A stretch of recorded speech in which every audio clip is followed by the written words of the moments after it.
All right. Hey, we are here with Jackie Jackson this morning. I'm so excited to have her on our show. Jackie is a proud mompreneur. She's a former VP branch manager with a successful career in banking for over 10 years.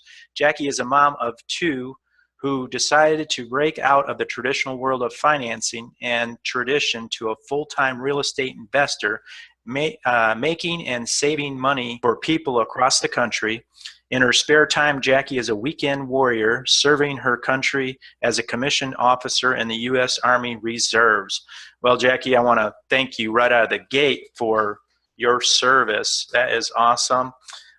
In addition to her formal training, she is actively pursuing her certification as a professional housing provider, a PHP, to better serve her clients. Jackie also holds an MBA in business administration and has a track record of taking massive action while giving profitable results for her clients. Jackie is a president and a CEO of the Family Center, a not-for-profit 501c3, which is dedicated to educating young adults and their families regarding HIV, AIDS, and sexually transmitted diseases. That was founded in 2004. Giving back to her community, Jackie frequently volunteers and has served on the board of directors with Central Florida Realty Investor Association for 2 years. CFRI, a non-for-profit real estate education association, is the largest RIA in the state of Florida and second largest in the nation. Jackie is also a member of the Orange County, Florida Bar Association. She is a true entrepreneur, a respected community leader, speaker, and an author of an upcoming book, Prosperity for the Impatient, as well as a co-author with David T. Fagan, the former CEO of Guerrilla Marketing, with the book Zero to Hero in 90 Days or Less. You can also find her in an upcoming issue of the U.S. Real Estate Journal and the Jackie Jackson Show on Life Television TV in January 2017. That is awesome. She currently resides in Orlando, Florida with her two children, where she helps homeowners in need sell their homes and put more cash in their pockets quickly. Awesome. That's a long That was a mouthful, Jim. Yes, it was. So, yeah, again, we commend you for your service. That's awesome. You're in the real estate investment business, so I wanted to know, how long have you been in? Oh, okay. Great question. Especially after you read my whole life story. Yeah, left that part out. So I've always had a passion for real estate. When I moved originally from New York City, that's where I'm from, the Big Apple, and I moved to Florida, where I joined in the military. I was a sales professional no matter what, right? So even joining in the military, I sold basically, my personality and, all of my skills and experiences and developing relationships there in the military. So it was a really easy transition to get into the people business of real estate. So my first property that I bought was in 2006. Well, everybody knows what happened in 2006, right? Right. The market was definitely changing and evolving. So I bought a property, a new construction, because that's what everyone did. They bought a new construction and you put down your earnest money or your deposit, and then you were supposed to wait until it was being finished built, and then you were supposed to flip it, right? Because that's what people were doing. Because at the end of construction, you had all this that was being, created in that property while it was being built. It's supposed to be worth more than you contracted for. Right. When you originally said, yeah, I'm gonna buy this house. Well, but that didn't happen. That's not what happened for me. Okay. So, I bought at the wrong time using the wrong strategy, and I actually got hurt in that transaction, right? So I lost my first experience as a real estate investor in 2006, which would have been, 10 years ago, was actually a very turbulent experience. I call it a very expensive, PhD. It was a crash course in how not to buy real estate, but it didn't discourage me. it set me back a little, but I says, you know what, there has to be something, because more millionaires are created by owning real estate or trading real estate, being involved in that industry than any other industry. So I wasn't discouraged. What it taught me was, hey, you may need to learn some more things. Yeah. You may need to, yeah, right? Because everybody wants to be an investor and they just want to jump right in and, not really take the proper precautions as, successful real estate investors do. And there's some skill level and information that you're going to have to adapt, and, mindset change that's going to have to be implemented before you actually take that leap. There's a lot to learn.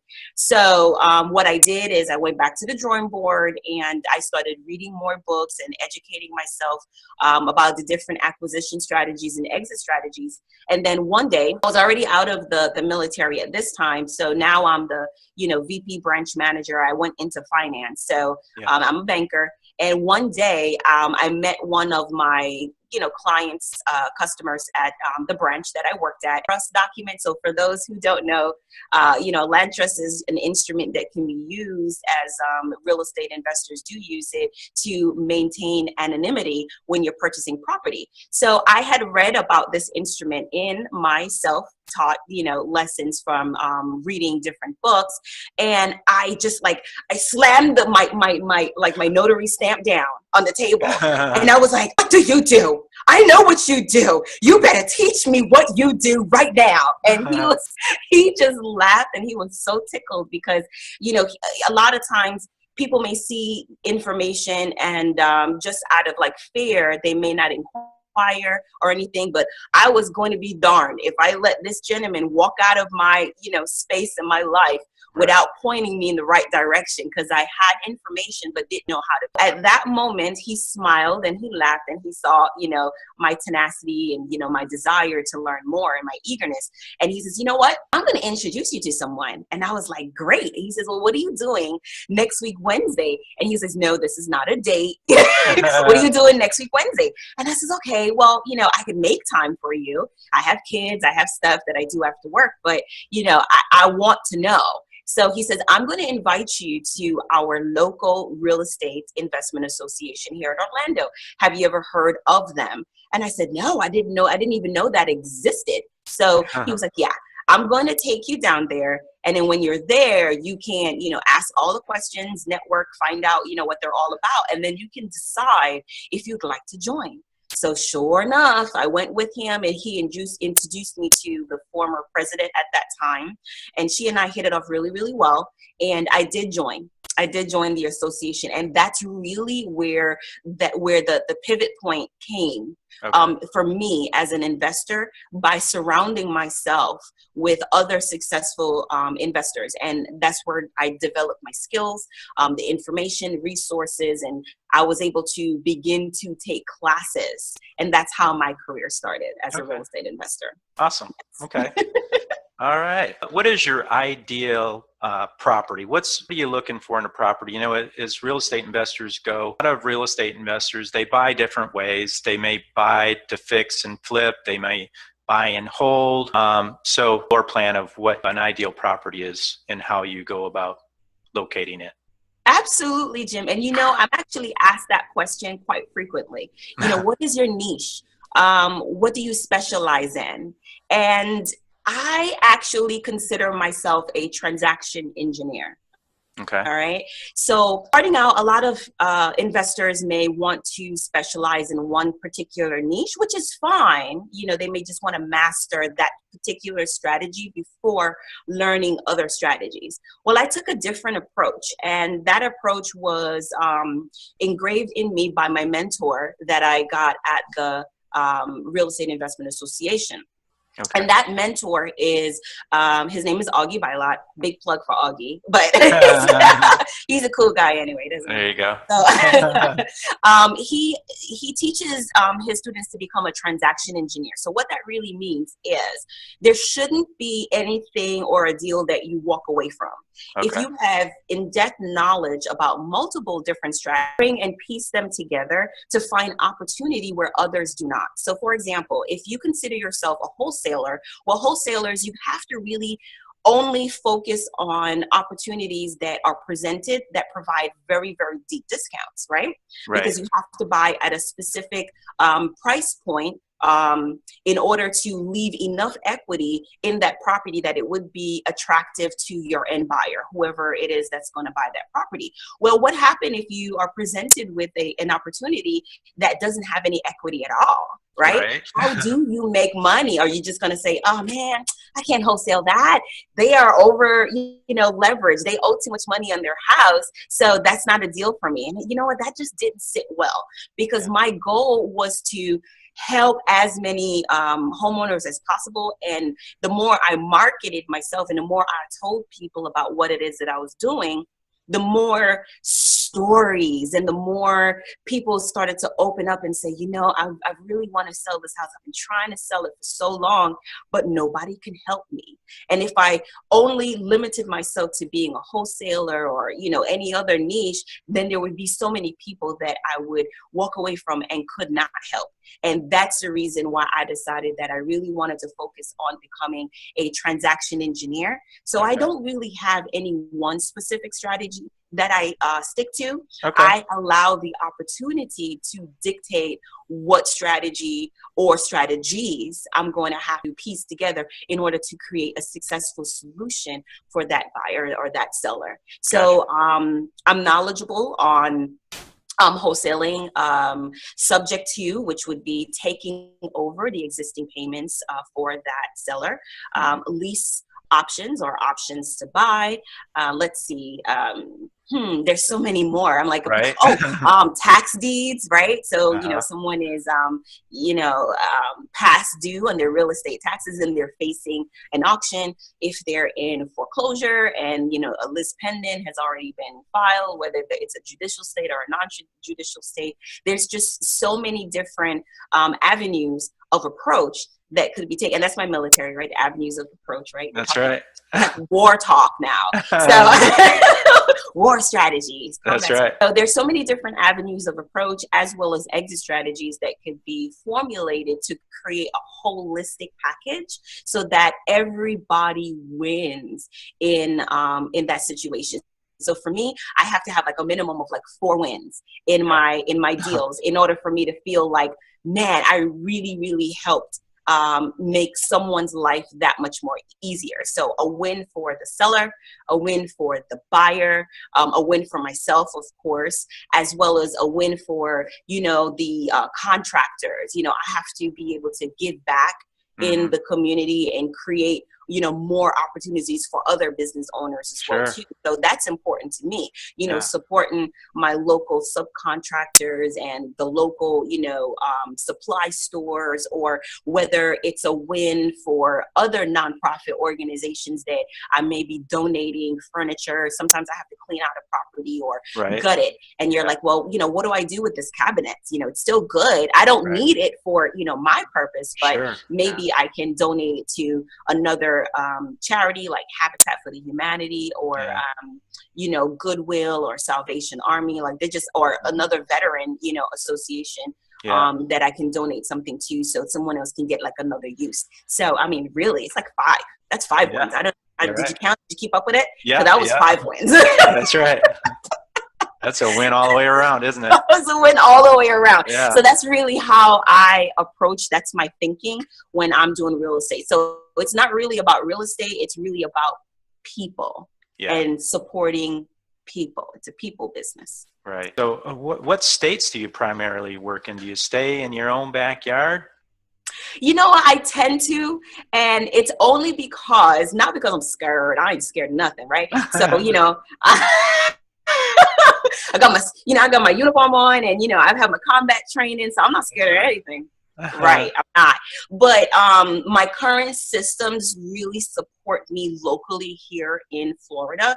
I will be branching out into other states quite soon, but I would need to have, business partners and build my team to be able to support my business that way. Basically, having boots on the ground in other markets. No pun intended, that would be able to, team up with me, and we can, create like a really, mutually beneficial relationship where everybody is successful in that situation. Yeah. Yeah, resources are the key. Absolutely.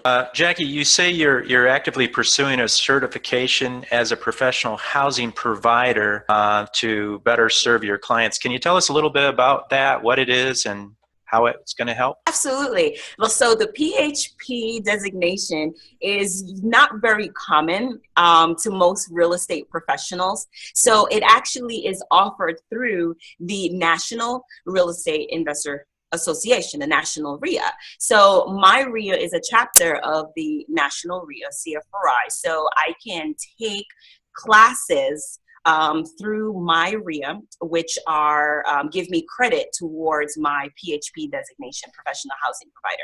Now, of course, it's optional, just like everything else. Like college is optional, right? You know. Right. It is, but people go to it, right? Sure. So, and attend because they're trying to enlighten themselves and, you know, learn new skills and more, acquire, you know, more information that they can apply to help them earn more money, essentially, or be more successful. So when I got to my RIA, I realized that they offered this designation certification. And I said, you know what? I want this. I want it because I wanted it and to actually be, you know, a professional. That's important to me, professionalism. Mm-hmm. And I thought it's okay to, like, you know, put real estate investor on your business card, right? And, you know, to, you know, order it from Vistaprint. You know, anybody can be a real estate investor. Anyone can claim to be anything, yeah, right? Right. But when you start to converse with them and go deeper into their product or service, you'll quickly be able to determine, you know, their credibility based on the information that they share with you, right? Gotcha. So for me, being perceived as credible and knowledgeable about my industry was just as important as being able to help people. So I thought that the more information that I know is the better I'll be able to serve my community. So the PHP designation of professional housing provider is open to all people. So you don't have to be a realtor or be licensed in any way to obtain this designation. A real estate investor can do that too. So what they teach you there, you'll have to, it's a total of 60 credit hours. So it's very similar to obtaining like maybe an associate's level type of degree. So it's 60 credit hours, where 48 of those credit hours are specific classes and specific topics with, you know, specific amount of credits. And then you can have electives. So there's like spillage, I call it, or just extra stuff that you may be interested in. So it's about, let me see, I can name off some of the topics. So it would be about regulation, both local and national, right? Laws, ethics, that's a big one. Yeah. You hear, you know, real estate investors, you tell someone you're an investor and the first thing they think of is like a used car salesman, isn't it? Right. You know, we kind of got like a few sour apples have, you know, tarnished our reputation as professionals. So we have classes like ethics. We have classes like appraisals and understanding, you know, values. Classes like marketing. Classes like, as a matter of fact, if you hold on one moment, let me see if I can find it. Okay, I got it. So here's my folder. And you can see that I actually have quite a lot of like certificates, right? So I don't have to guess what they are. So, okay, here's some. Inspections, fair housing law, contract law, other classes like workers' comp and management, negotiation, rehabbing, tax law. That's important to investors, right? Sure. So purchasing and marketing and landlord and tenant law. So there's so much information for us to know as business owners and professionals that it behooved me to go after this designation so that I could be well-rounded enough to have intelligent conversations with the people that I serve. There you go. That's awesome. Yeah. Thank you. Otherwise, you're just flying by the seat of your pants, right? You're just trying to wing it. Yes, because you can, as well as you're not knowledgeable. Can you share with us, you know, though, so Jackie, so I wanted to ask you, what is the best deal that you've ever come across? Yes. So the best deal that I've ever come across, I've had a few of them that, you know, are near and dear to my heart, because every time I help someone, it really resonates with me. But the one that really stands out in particular is an opportunity, like a property that I actually had never visited or valuable to me because it was a virtual deal. that I put together. And of course, I did have assistance because I was able to utilize one of my business partners who was local to that specific region in Florida to actually be the hands-on person for me. So that was awesome. one of the deals that I did where it wasn't local to me at all. So it came to me through one of my websites, my lead generation websites. And of course, you call your leads back, or you should call them back. You should call them back. And it was a gentleman and his wife, and they were wanting to sell their primary residence because they wanted to buy a bigger property somewhere else, right? So that's not uncommon. People do that all the time. Oh, absolutely. Oh, totally. So, but what was really funny to me is the property that he wanted to buy, he wanted to kind of like move to the outskirts of town. So he wasn't really like going anywhere, like leaving the state or relocating. He was like relocating locally to a more rural area where he can actually have a farm. So that was his motivation. He wanted to have a farm with chickens and cows and goats and pigs. And I was like, are you really? That's what you want to do? Yeah. And he was like, yeah, I want to move out of the city and have my own farm. And, I've identified a property and I'm in negotiations with that other seller. That's, the property he wants to buy, but he hasn't really committed to making an offer with them because he needs to sell in order to have the money, to be able to put down on his new purchase. Gotcha. So he was kind of like stuck between a rock and a hard place. Yeah. And not only did that situation was limiting for him because he had a lack of cash flow to be able to make a down payment on the other property, is the fact that the other property really wasn't ready. That owner also needed to be able to purchase their property so that another one out of state, so that they could move. So there was, it was all these, dominoes and contingencies, the things that needed to happen, if this, then that type of scenarios, in order for it to actually work. So even if he sold his house, he would be limited in moving into the new property because that owner was still there, and she needed to move it into her property to make her farm vacant so that her new buyer can buy. Gotcha. Very complicated. Right. So here's how I did it. So his property, his primary residence needed some work, right? Yeah. There was some delayed maintenance and some issues that would cause it to be valued less than what he could sell it for on the retail market for, full market value. So it needed a new roof. It needed, some termite remediation. There was quite a few things that were going on with it. In addition, on the interior, it was a little dated. It had never been updated since the time of purchase. So, he needed like a new kitchen. I mean, it was livable if it was going to be rented, but it wasn't like stellar where you can ask for like top dollar, right? Right. So there needed to be some updating in order for any new buyer for him to actually be willing to pay top market for that property. So what I offered him was a cash offer, and he was okay with that. But then he says, okay, Jackie, if I take your cash offer, like my family and I will be homeless. And I was like, oh, well, yeah, that makes sense because your other house is not ready, right? Yeah. And then he still had to also go through his pre-qualification process and underwriting process for his loan because he had to buy a loan. He had to, go and qualify for a mortgage now in order to buy his property, his other property. Right. And that funds, God bless our banking system. As a former banker, I kind of, I know the underwriting procedure. So I was able to actually application process to qualify for his loan, although I wasn't his mortgage broker. So, I gave him his disclaimer and I'm like, look, you're going to still have to, have this conversation with whoever is providing you a U loan. But these are the questions you need to ask and prepare yourself to answer in order to have a successful closing, right? With all the new regulations and stuff like that. Yep. So he needed to have his funds be in his bank account, for a certain period of time. That was one of the stipulations for his loan. So he actually had to have closing on his house to have the funds sit in his account and sourced it for his down payment. Right. So I was like, man, you were putting me in a peculiar spot, because if Right. I buy your property, like I need access to it ASAP, right? Right. Because time is money. I may have holding costs myself. And plus I need to, do the repairs and the renovation in order to prep it so I can sell it to another buyer.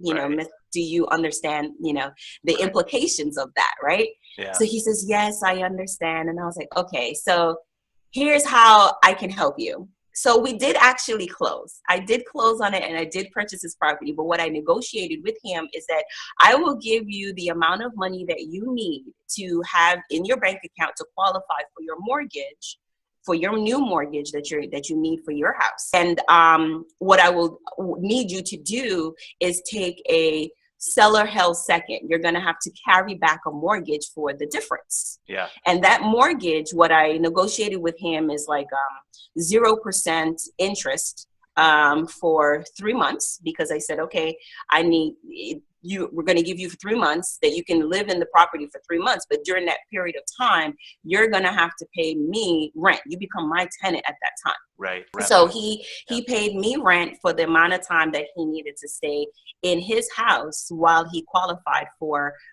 his mortgage, which was okay. So he agreed to be flexible to allow me to show the property and to hold open houses, while he and his family was there. And it worked out really, really well. So we ended up being able to remediate some of the repairs while he lived in the property. Okay. And I was able to market the house, and my local joint venture partner at the time was able to manage that whole project locally. Okay. So we were able to successfully have about 2 open houses, and we found our buyer. Okay. So our ideal buyer. Our ideal buyer was willing to wait as well too. Okay. For the owner to actually vacate the house, for his house to be ready. So the timelines ended up, matching. Yeah.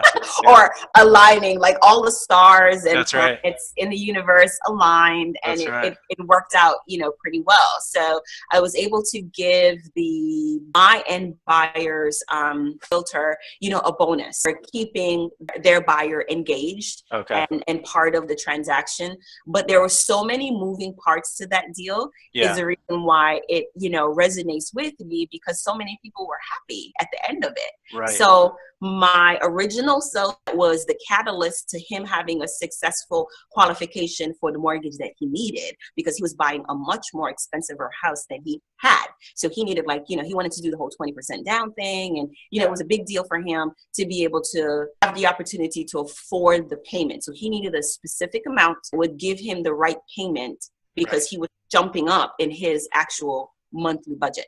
Right. So I gave him the cash that he needed. I gave him, closed with him up with $42,000. All right. Okay. So our negotiated cash purchase was $72,000. So I owed him $30,000 more. Okay. So that was my leverage to say, hey, if you don't move out, you don't get the difference. Right. Yes. Because there would be no incentive for him to go anywhere if he had all the cash. Exactly. So he agreed, and he took the second mortgage because he really didn't have much need for the rest of the money. His motivation was having his down payment, accessible. Okay. Yeah. And the difference that I was going to give to him was his, he was going to pay off his car loan, and he was going to bring down some of his other expenses to compensate for the higher mortgage payment that he was going to have. Sure. Yeah. Gotcha. All right. So it was a really great deal. So here are the wins, right? So the win with the seller, right? Because he was able to qualify for his mortgage.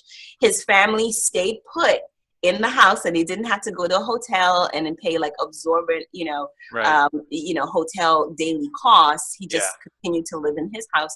He was flexible for me, so I can show and market the property and be able to find the right buyer, the right fit for that property. There was a win for that buyer because they were able to get an affordable property that met their needs as well. Win for the realtor because she helped me keep her buyer engaged. A win for my joint venture partner who was local, boots on the ground, that was able to manage all of these moving parts. A win for my seller. Exactly. Because she was able to sell her farm farm because she didn't want to be a farmer anymore. That's right. And then she was able to receive the funds that she needed in order to move on to the other property because she was actually downsizing. So she was, a baby boomer, and she just didn't need that much space anymore. Yeah. And, she was at a different phase in her life where that wasn't so much, all that space wasn't important to her. Yeah. At that time. So it was a win for her too. So man, that was pretty cool. And then of course a win for me because I was able to be, compensated in that transaction. So it was pretty cool. Yeah, you've earned it. So that leads me to my last question. We're kind of running out of time here. Yes. So what kind of advice would you have for anybody that wanted to get into investing, get into real estate? Absolutely. And that's another question that is asked of me quite frequently. I want to get into real estate. What should I do? Where should I start? And my first response always is, have you researched your local real estate investment association yet? And they're like, I didn't know that we had one. I'm like, yeah, I just need you to do, Real Estate Investment Association, your town, USA, right? Okay. And go to their meeting, go and investigate, find out, do your due diligence and find out what kind of resources, education, they provide, if there's any coaching or any, local mentorship, because at the end of the day, there's a lot of people, that provide coaching. Sometimes you have like national gurus and, but more important to me, besides the national gurus, I want to learn from someone who is operating and successful in my local market because they have more hands-on experience and they can actually say, you know what, this zip code is one that you may need to stay away from. Or this zip, right? Isn't that important to know? Yep. Or, that's actually really good. I bought a house on that street already, and I know that area very well. So I'm a huge advocate for local coaches. And I think that, if they're doing everything that they say they're doing, I mean, everyone still has to do their due diligence before, taking on any mentorship program or coaching. But I do believe that local coaches have value because they have laser targeted information. And then in addition to that, just being open to learning as well as unlearning. Because as a former banker, the only thing I knew was traditional financing and going to the bank and getting a loan. And here I am buying houses with none of my own personal credit, not using my own personal cash, just using my intellectual capital to be able to acquire those properties. So you have to learn those skills and that information first before you do anything, or else you could get hurt. Yeah, that's right. Your first deal. So great advice, Jackie. Before I wrap things up with you, I really want to appreciate your time spent with me. You're a dear friend of mine. I'm looking forward to doing some deals with you. Likewise. Yeah. So before we wrap it up, tell us, the listeners, where's the best way to reach you? What's the best contact information to get a hold of you to take advantage of the services you provide in your community? Absolutely. You can befriend me on all of my social media.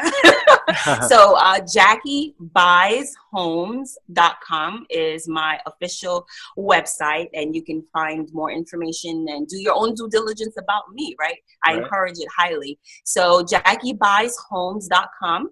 You can find me there, and there you'll have access to all my, social media. If you just Google Jackie Buys Homes, you can find me on LinkedIn, on Facebook, on Google Plus, on Instagram, on Twitter. I mean, my user, name or whatever, profile name is the same across the board, Jackie Buys Homes.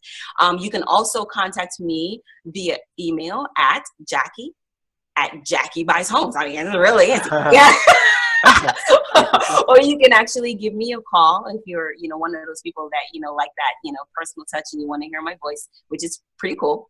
You can call me at 321-209-2721. So that's 321-209-2721. And you can, get that number from my websites or any of my social media profiles, because that's like my main business line.